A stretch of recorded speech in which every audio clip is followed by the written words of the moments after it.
Buenas tardes. Bendiciones para todos.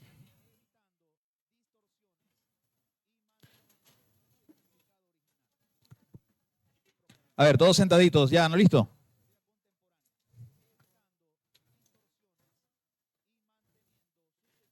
Ok, imagínese usted, atención acá, buenas tardes. Atención acá, imagínese usted que usted llega a otro país con una cultura totalmente diferente. ¿Qué necesita usted? Entender esa cultura, ¿cierto? Necesita entender esa cultura, necesita alguien que le explique acerca de esa cultura, ¿sí o no? Ya de cómo se hacen las cosas, de repente usted no puede entender cómo dicen, por qué dicen una cosa, por qué se comportan de tal forma, ¿cierto? Entonces, necesitas como un guía o algo por el estilo. La hermenéutica, en este caso, es una herramienta que nos ayuda para poder entender la escritura, para poder llevarla a una aplicación personal y una aplicación correcta, ¿ok? En todos sus aspectos. Entonces, por esa razón, esta materia es muy importante para que usted pueda tener todas las capacidades para usted poder entender lo que usted está leyendo en la palabra. ¿A cuánto les ha pasado que de repente ha leído algo y dice, es que no entiendo nada? ¿O a cuánto les ha pasado que de repente usted dice, pero ¿para qué está esto aquí? ¿Qué tiene que ver eso con aquello? ¿O no? Sí le ha pasado, ¿cierto? Para eso es esta herramienta, la hermenéutica. Entonces, aquí dice del texto antiguo a la vida, dice una guía para aplicar correctamente los textos bíblicos a nuestra propia vida. ¿Sí o no? A nuestra vida contemporánea, evitando distorsiones y manteniendo su significado original. Hay cosas en la Biblia que nosotros no entendemos o hay cosas que de repente en la Biblia que nos explican y no terminamos de entenderla. Amén. Por eso es importante que nosotros podamos tener, número uno, la asistencia del Espíritu Santo y número dos, herramientas como la hermenéutica para nosotros poder tener una comprensión más clara de lo que Dios nos quiere hablar. Aquí tenemos el desafío del puente hermenéutico. Atención aquí. Dice, ¿qué significó para la audiencia original? O sea, cuando hablamos de la audiencia original, ¿qué significó para la gente que en ese momento estaba viviendo lo que se estaba escribiendo? ¿Ya? O para los protagonistas de ese momento. ¿Sí me estoy haciendo entender? De repente, ¿qué significó para Moisés escribir esto o aquello? ¿Ya? ¿Qué significó para Josué? ¿O qué significó para la gente que estaba en el momento, en la cultura? ¿Qué significó para ellos? Es lo que quiere decir esto acá. Ok, para eso tenemos lo que es la exégesis, extraer el significado aplicando el contexto, la gramática, el género, la intención del autor. ¿La intención de quién? Del autor. Ok, entonces todas estas cosas nosotros tenemos que ponerlas en la mesa para poder saber de alguna forma u otra qué es lo que realmente sucedió en el momento. Amén. Por esto, a veces nosotros tenemos una interpretación errada de lo que estamos leyendo porque no estamos aplicando las herramientas correctas. Ok, aquí dice, ¿qué verdades universales revela? ¿Cuáles son las verdades universales que revela lo que yo estoy leyendo? Separar lo cultural específico de los principios eternos aplicables a toda persona. Entonces, tenemos que ver entonces de que esto refleja una verdad universal, una verdad universal. ¿Cómo aplicarlo a mi vida? A veces nosotros somos buenos aplicando verdades a otros, ¿cierto? Pero ¿cómo lo aplico yo a mi vida? El pasaje que estoy leyendo, ¿cómo lo puedo aplicar yo a mí? Entonces, ¿qué dice aquí? Interpretación creativa, pero fiel a la verdad universal. Dice aquí, creativa, pero fiel. Eso es muy importante. Cuando hablamos de fidelidad, hablamos de que la escritura no debe ser distorsionada ni por un beneficio, ni por un parecer, ni por una conveniencia. ¿Ok? Si la palabra en el momento me está corrigiendo, yo tengo que aceptar la corrección. ¿Me hago entender? Entonces, mucho cuando viene una palabra de corrección, no, el Señor no. Y resulta que la otra diapositiva, por favor. Ejemplo práctico. Por ejemplo, la parábola de los talentos. ¿Cuál es el significado original de esta parábola? ¿Alguno se lo ha preguntado? Si usted tiene su pastor, tal vez se lo haya explicado, pero vamos a ver lo que dice aquí. Significado original. Jesús enseñaba sobre la responsabilidad y fidelidad en el reino. Responsabilidad y fidelidad en el reino. Esperando que productividad con los recursos confiados antes de su regreso. ¿Estamos claros hasta allí? Pero ¿cuál es la verdad universal de esto? Dios nos ha dado dones y recursos, esperando que seamos ¿qué? Administradores fieles de su gloria. La aplicación actual que podemos ver es el uso del tiempo, las habilidades y recursos, la mayordomía en la iglesia, la familia y el trabajo, la fidelidad, en lo poco para recibir más.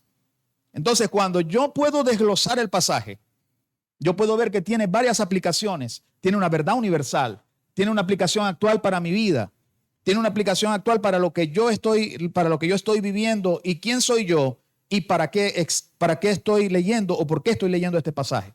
¿Qué aplicación tiene para mi vida? Todo lo que usted puede leer en la palabra tiene una aplicación para su vida.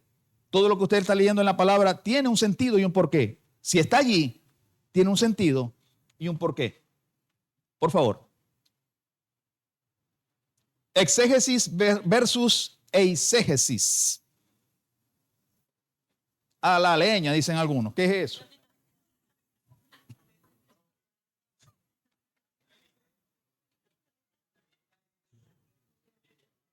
Miren lo que dice aquí. La exégesis es extraer el significado del texto. ¿Extraer qué? El significado del texto. Y ese realmente es nuestro objetivo. Ese realmente es nuestro objetivo. Es extraer el significado del texto que estoy leyendo. ¿Pero qué significa eisegesis? Dice insertar un significado en el texto. Dice que insertar. Una cosa es extraer y otra cosa es insertar. La palabra está completa. No hay que insertarle nada. Lo que tenemos es que absorber. Entonces, insertar un significado en el texto, ideas, prejuicios. Hay mucha gente que predica la palabra en base a prejuicio. Hay mucha gente que predica la palabra en base a una idea. ¿Ya? Hay mucha gente que predica la palabra por agentes personales. O sea, en otras palabras, porque yo necesito personalmente algo. Por eso es que muchas veces la palabra es manipulada para tratar de lograr objetivos, pero no es realmente para edificar a la iglesia. La Biblia, la palabra es para edificar todo el tiempo nuestras vidas. ¿Ok? Entonces. Pastor, ¿qué consecuencias para el creyente trae el practicar la eisegesis? ¿Qué consecuencias para el creyente? Sí. Ok, número uno, tenemos una distorsión. Okay, cuando yo estoy distorsionando lo que estoy leyendo o cuando yo estoy distorsionando lo que estoy predicando, automáticamente la palabra no está llegando de forma correcta en su fidelidad como debería. Por lo tanto, yo puedo crear ideas erróneas de lo que estoy leyendo o de lo que estoy predicando. Y cuando eso sucede, pues entonces yo voy a tender a desviarme de la verdad implícita en la palabra. Mucha gente se ha ido desviando de la verdad implícita de la palabra de manera muy sutil. ¿Por qué? Porque le ha insertado ideas, le ha insertado prejuicios, le ha insertado cosas que realmente no tenemos que insertarle a la palabra. La Biblia es clara. Si nosotros aprendemos a leerla con la revelación del Espíritu Santo y utilizando este tipo de herramientas, nosotros vamos a absorber todo lo que podamos. Mira, y la Biblia es una fuente inagotable. Y cada uno de los pasajes que vamos a leer nos va a edificar. Nos va a edificar. Pastor, ¿cuál sería la posición correcta o la actitud correcta de nosotros como estudiantes cristianos al momento de leer la Escritura? ¿Cuál debe ser nuestra posición? Cuando hablo de posición me estoy refiriendo a que a veces vamos a estudiar la Escritura y la estudiamos con predisposición. Y eso también afecta o trae una consecuencia a nuestro estudio, a nuestra interpretación de la Escritura o para interpretar las Escrituras. Perfecto. Bueno, cuando usted está hablando de predisposición, estamos hablando de prejuicios también. ¿Ya? Estamos hablando de prejuicios. Ahora, ¿con qué intención yo leo la palabra? Si yo abro la Biblia para estudiarla y yo le digo, Señor, yo necesito que tú me hables hoy, enséñame. ¿Ya? Pero resulta que el pasaje no me gusta. Y yo empiezo a estudiar el pasaje y no me gusta.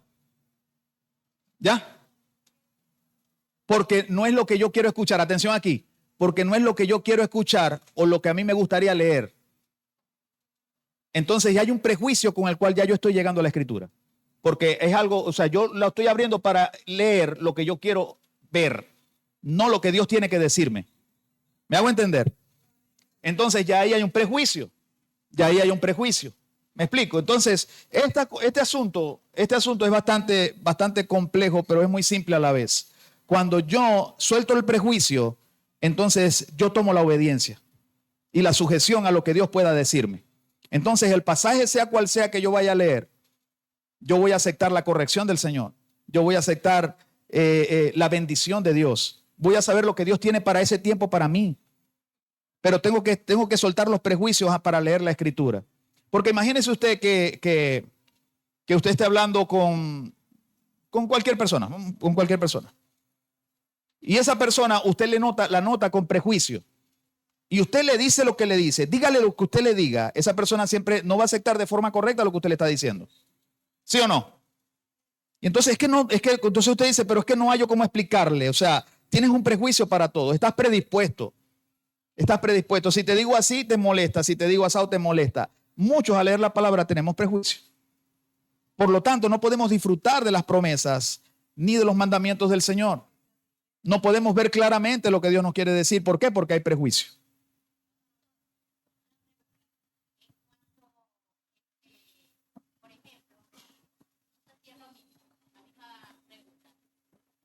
Por ejemplo, un predicador, por no decir un pastor, un predicador le revela el Señor una palabra y esa palabra la impone él en la congregación. ¿Eso es válido? Ok. Cuando un predicador O sea, cuando un predicador dice que Dios le reveló. Que le reveló tal palabra. Ok. Toda la palabra que supuestamente tiene una revelación para el predicador debe estar anclada a la Biblia. ¿Ya? Porque si yo digo que Dios me dijo algo, pero no está sujeto a lo que está escrito en la palabra, automáticamente eso no viene de Dios. Viene de mis ideas, viene de mis prejuicios y viene de mis agendas personales. ¿Ya?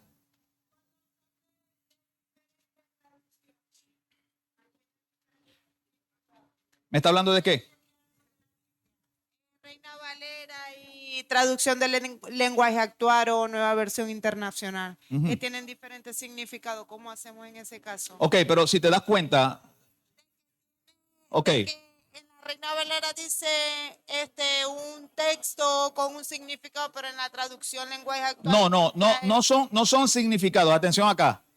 No son significados, son formas de decir o de escribir algo para que tú lo puedas entender. Son sinónimos, pero en esencia es lo mismo. ¿Ya? En esencia es lo mismo. Sí, pero le voy a dar un ejemplo. Reina Valera dice que Dios es celoso. En Reina Valera se dice que Dios es celoso. Y en la traducción del lenguaje actual o nueva versión internacional, si no me equivoco, dice que Dios se entristece. Entonces ya hay una diferencia. Ok. Si hablamos de celoso, es una persona que si lo ponemos en nuestra vida. Ajá. El celoso lo ve como que le da rabia que esté con una persona, un ejemplo. Ok. Y aquí se entristece, es que se entristece al no buscar a Dios, y si lo ponemos en nuestra vida diaria, me entristezco porque él no me busca. Ok, hay que entender algunos aspectos importantes. Hay que entender algunos aspectos importantes. Están lo que nosotros llamamos los originales. ¿Ok? Los originales donde se puede extraer una traducción. ¿Me explico? Y en esa traducción, a veces, por ejemplo, hay un pasaje que ahorita lo vamos a leer acerca de la mujer, ¿ya? Donde la palabra dice silencio y la traducción real en el segundo versículo de ese mismo pasaje es reposadamente, o sea, que esté tranquila, escuchando. Son dos cosas muy diferentes, pero es un asunto de traducción. ¿Me explico? Es un asunto de traducción. Ahora bien, cuando hablamos de celo y de manifestación del celo, ¿ya? Son dos cosas que pueden ir unidas, pero son diferentes. De repente yo puedo expresar el celo en tristeza. ¿Ya? ¿Me explico? Y es lo que quiere decir el pasaje. Dios se entristece. ¿Ya? O sea, su manifestación, o sea, es tristeza en ver cómo tú me eres infiel. ¿Ya? Como de repente para las mujeres. No, mentira. No, yo me voy a meter para allá, para lo hondo. Yo voy a seguir aquí. A ver. Pastor, discúlpeme. Aquí, por aquí. No, y para los hombres, ¿verdad? Ajá. Pastor, escúcheme un momentico. Yo tengo una duda y corríjame si estoy en un error. Ok. Dígame. Corríjame si estoy en un error. Dígame. Ojalá Yo pueda tengo hacerlo. Dígame. entendido, ¿verdad? Desde el momento en que uno toma la palabra y uno la empieza a leer, uno trata de estar unido al Espíritu, Ajá. porque Él es el que nos va a guiar. O sea, indiferentemente que sea ruso, en inglés, Ok. en español, tiene un mismo significado porque Él es el que nos está guiando. Entonces no entiendo por qué esa duda que a veces sobresale. No, realmente no le estoy captando la pregunta como tal. O sea, usted me está diciendo de que usted, para su concepto, usted abre la Biblia y usted quiere, o sea, o usted le pide al Señor, o debería ser de que usted esté unida al Señor para poder entenderla. Ajá. Eso Él es- es el que nos guía. Amén, Él es el que nos Entonces, guía. ¿por qué a veces las personas, no sé, parece que lo tomaran en otro sentido? No sé quizás Ok, explicarme. ok, sí, me estoy haciendo, usted se está explicando, ya entendí el punto. Atención acá, por favor. Cuando yo leo la escritura, ¿verdad? Obviamente yo tengo que estar abierto a escuchar la voz de Dios, ¿ya? Tengo que estar presto para escuchar y obedecer, ¿ya? Pero también herramientas como la hermenéutica nos ayudan mucho a entender este tipo de cosas, ¿ya? A poder escudriñar, a poder saber el contexto en el cual se dijo, por qué se dijo de esa forma, por qué el intérprete lo escribió así, ¿me entiende? O sea, esto es importante que usted lo pueda saber, porque esto le va a ayudar mucho a usted a entender pasajes que en la Biblia tal vez usted nunca ha entendido, ¿ya? O sea, esta herramienta es buenísima, es una bendición. Pastor. Damos gloria a Dios por esto. Pastor, ¿qué puede hacer una persona que está empezando y está en una congregación donde el pastor quiere hacer de todo una exégesis? O sea, ¿Una quiere exégesis o una exégesis? El segundo. Una exégesis. Exégesis, sí, pero no se entiende de aquí para allá. Ok. ¿Qué hacer? Sí, Bueno, para una persona que está empezando, o sea, obviamente ya cuando uno tiene un conocimiento y sabe que todo lo que diga el pastor tiene que llevarlo a la Biblia. Porque Ajá, yo le voy a dar un consejo bien sabio. Ore por su pastor. Y si, o sea, porque hay personas que piensan que deberían de dejar la iglesia y Ok. irse a otra. Ok, escúchame bien. Atención acá. Nosotros como discípulos, ¿ya? Vamos a poner el caso, yo me voy a poner de que yo estoy ahí sentado, ¿ya? Nosotros como discípulos tenemos que aprender principios según la palabra y principios para poder vivir la vida cristiana. ¿Entiendes? Uno de los principios se basa en la oración. Yo debo orar. La Biblia dice orar por los unos por los otros. Que oremos por los que están en eminencia. Entre eso usted tiene que orar por su pastor. ¿Ya? Ore por su pastor. Y pídale a Dios dirección. Si ese es el lugar donde Dios lo quiere o si usted debe marcharse. No se vaya de buenas a primeras. Porque eso puede ser un error. ¿Ya? ¿Sabe por qué? Porque tal vez usted se vaya para otra iglesia. Y resulta que en la otra iglesia no le gustó otra cosa. ¿Me entiende? Y usted dice, Dios mío, ¿pero qué hice? Entonces, no, pero entonces ahora me voy de aquí y me voy para otra. Cuando usted venga a ver, usted es un ciudadano del mundo. ¿Ya? ¿Cuántas iglesias ha visitado? Bueno, hasta ahorita 10 iglesias y esta es la 11. ¿Ya? O sea, terminamos no echando raíces en ningún lado. Pero ¿sabe por qué? ¿Sabe por qué? Porque no oramos. No le pedimos a Dios dirección. ¿Ya? Mire, yo conozco gente, escuche bien, yo conozco gente que ha orado por sus pastores, ha doblado rodillas por sus pastores porque de repente han visto cosas que no están, ¿me entiendes? Y Dios no les ha dicho que se muevan de ahí. Y han orado por sus pastores y sus pastores han cambiado. ¿Me entiende? Ahora, ¿qué es lo que significa? ¿Qué es lo que significa? Y si Dios lo colocó a usted en ese lugar para que usted peleara en el mundo espiritual por su pastor, por sus líderes, puede pasar. ¿Me entiende? Entonces, yo no le puedo aconsejar a usted que se vaya, sino que ore. Y en el momento, si Dios le dice, Muévete. Bueno, ok. Pastor, Sí, también considero que es cuestión de responsabilidad como pastor, como tal. Aquí. Es cuestión también de responsabilidad y compromiso con el Espíritu Santo, porque un pastor no puede pararse en el púlpito, comenzar a hablar, a decir disparates en este caso, sabiendo que hay gente, hay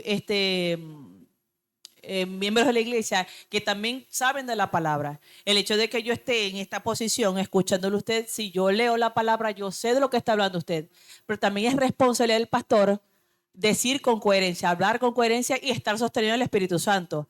Porque si yo como pastor voy a hablar cosas que no emergen concretamente con la iglesia, con lo que el Señor quiere, entonces no hay presencia del Espíritu Santo. ¿Qué pasa con la iglesia? Se acaba, se va a pique, como a nivel administrativo, se va a pique.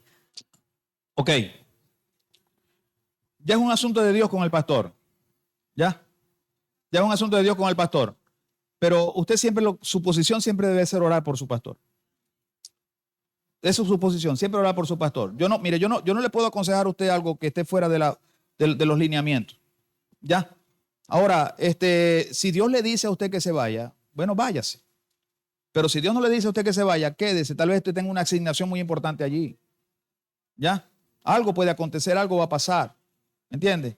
No seamos de los que abandonemos el barco solamente por susto, sino simplemente hasta el final, hasta que Dios nos dé la orden, no nos movamos. Porque ese es el problema. A veces nosotros nos movemos porque nos parece, pero no porque Dios nos dijo. Entonces después tenemos consecuencias. Amén. Ajá. Aló. Algo importante que decía la hermana ya que habló cuando dice que Dios es celoso. Aquí hay un detalle, que hay dos traducciones, dos formas de traducir, que es equivalencia dinámica y equivalencia formal. Por ejemplo, en el libro del profeta y juez Samuel, en su primer libro, Samuel, el 24:3, dice que Saúl entró en una cueva para cubrir sus pies. Eso no se entiende así nada más. No se entiende. Pero cuando vamos a una Biblia que tiene traducción de equivalencia dinámica, como Nueva Traducción Viviente, Dios habla hoy. Perfecto. Que la Reina Valera es de traducción equivalencia formal. Dicen por ejemplo, el lenguaje actual dicen que Saúl entró en la cueva para hacer sus necesidades. Entonces ahí se entiende claramente en el idioma nuestro. Hay que Exactamente. saber distinguir esa parte que es muy importante para no caer en disparates, como decía la hermana. ¿Verdad? Amén. Okay, Amén. Gracias Por la aclaratoria. Qué bueno.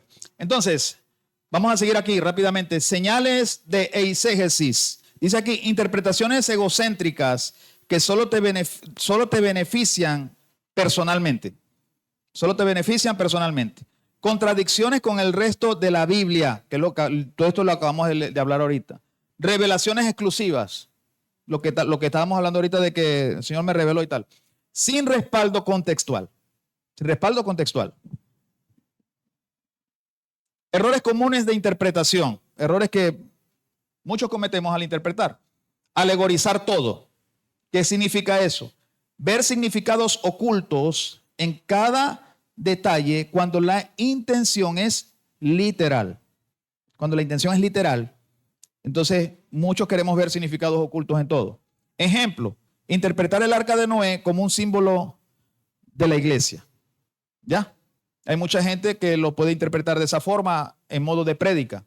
Lo interpreta como modo de la iglesia. Hablan de que los 3 pisos son Padre, Hijo y Espíritu Santo. Hablan de que cada animal representa el temperamento de cada creyente, de que los que entraron a la arca, en fin, cualquier cantidad de cosas. Pero literalmente lo que habla acerca es de la historia, ¿ok? De cómo Dios salvó ese remanente de ese diluvio. Amén. Descontextualizar. Tomar versículos aislados para apoyar ideas ajenas a la intención original. Es decir, cuando yo de repente estoy predicando acerca de un pasaje y busco otra cosa que no tiene absolutamente nada que ver con esto, ¿ya? Entonces a veces uno dice, ¿qué tiene que ver esto con el tema? Por ejemplo, usar Jeremías 29:11 como promesa personal de prosperidad inmediata. ¿Qué dice allí? Planes de paz y no de mal son los que yo tengo para darles el fin que ustedes esperan. Pero cuando habla acerca de ese pasaje, en todo el contexto está hablando de que el profeta le está hablando de parte de Dios al pueblo de Israel, que posteriormente ellos entrarían. ¿Okay? Ellos estaban en ese momento estaban en cautiverio y les está dando una promesa de parte de Dios para ellos en ese entonces. Amén. Entonces es lo que quiere decir este pasaje. Continúe, por favor. Más errores a evitar. Doctrinas de un solo versículo. Fundamentar enseñanzas en el único pasaje sin corroborar con el resto de la escritura. ¿Sin corroborar con qué? Con el resto de la escritura. Ejemplo, doctrina del beso santo. Literal, basada solo en Romanos capítulo 16, versículo 16, que dice saludados con ósculo santo y todo eso. ¿Qué es lo que quiere decir allí? Básicamente quiere decir de que eso era una cultura en el momento, pero eso no puede ser doctrina, ¿ya? Eso no puede ser doctrina. Nosotros podemos ser afectivos, pero una cosa no tiene nada que ver con la otra. El que usted sea afectivo no quiere decir de que es una doctrina de que usted tenga que darle un beso a los demás. ¿Sí me hago entender? Ok. Entonces, leer prejuicios en la Biblia. Leer prejuicios en la Biblia, permitir que nuestras experiencias o agendas dominen el significado del texto. Mire, permitir que nuestras experiencias o agendas dominen el significado del texto. Una cosa es que el Señor te guíe a hablar una palabra al pueblo. ¿Me entiendes? Y cuando te guía, el pueblo recibe, porque realmente el Espíritu sabe la necesidad que el pueblo tiene de recibir una palabra específica. ¿Ya? Otra cosa es por mi necesidad, lo que yo quiera, lo que me parezca, lo que me convenga predicar en el momento. Son dos cosas muy diferentes. Ejemplo, interpretar roles de género solo desde lentes oculares contemporáneas. Por ejemplo, estamos hablando acá de Timoteo, cuando el apóstol le escribe y le dice acerca de la mujer, ¿ya? De cómo debe ser el comportamiento de la mujer. Pero si usted va a contextualizar esto, entonces usted se da cuenta, o sea, cuando usted revisa realmente qué pasó allí en el momento, entonces usted se da cuenta de que culturalmente, ya, culturalmente, de hecho, la cultura decía, pues en muchos pueblos, en muchas culturas decían que las mujeres tenían que sentarse a un lado y los hombres al otro, ya. Pero ¿cuál era la razón? La razón era que supuestamente las mujeres vivían importunando al hombre mientras el orador estaba hablando, ya. O sea, lo importunaban preguntándole cosas o esto y aquello. ¿Me explico? Entonces, él les está diciendo prácticamente la mujer, aprenda en silencio. ¿Ya? Aprenda en silencio lo que está hablando el hombre acá. ¿Me entiende? Entonces, no está diciendo con esto de que la mujer tenga que vivir callada. ¿Ya? No. Porque si usted se va a Corintios, hay un pasaje donde el apóstol está escribiendo a las mujeres que si las mujeres hablan y profetizan, o sea, quiere decir que había una interacción de las mujeres en la congregación. ¿Ya? Pero en el sentido de aprender, de escuchar la palabra, no sé si es que la mujer era muy peleona en ese momento o de repente fijona, que le gustaban, ¿entiendes? O se le gustaban. Ok. La cultura en ese momento también hablaba de que el hombre era el único que podía en las asambleas pararse y preguntar. Las mujeres no tenían ese derecho, ¿ya? Culturalmente.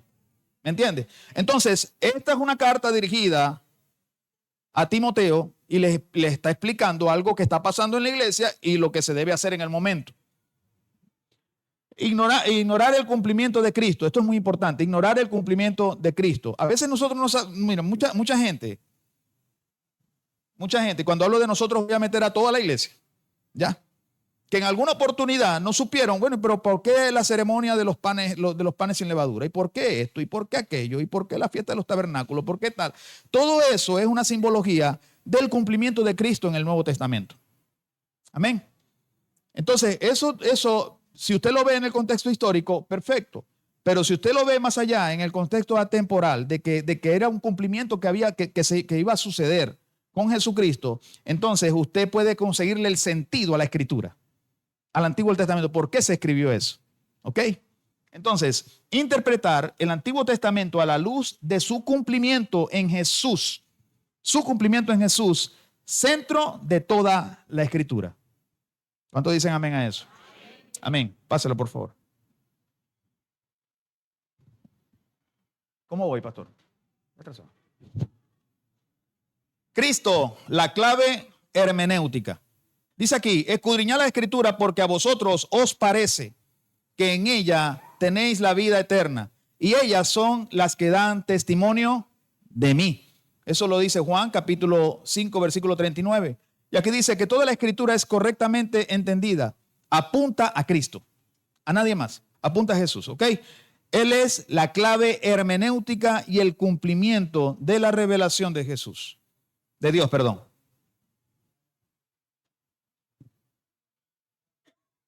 Vamos a ver aquí otro punto que es la hermenéutica en la vida del creyente.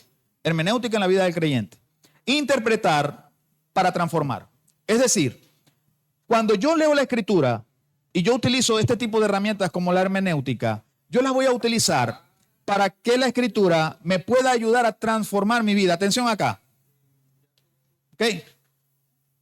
Para que la escritura sea para transformar. El objetivo final no es solo conocimiento intelectual.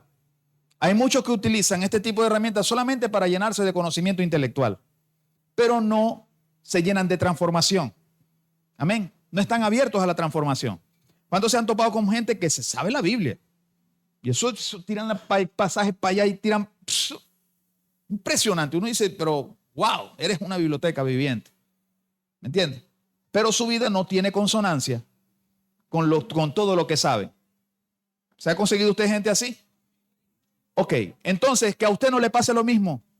Que a usted no le pase lo mismo. Utilice la escritura no solamente para un conocimiento intelectual, sino para ser transformados por la palabra, para una vida de obediencia.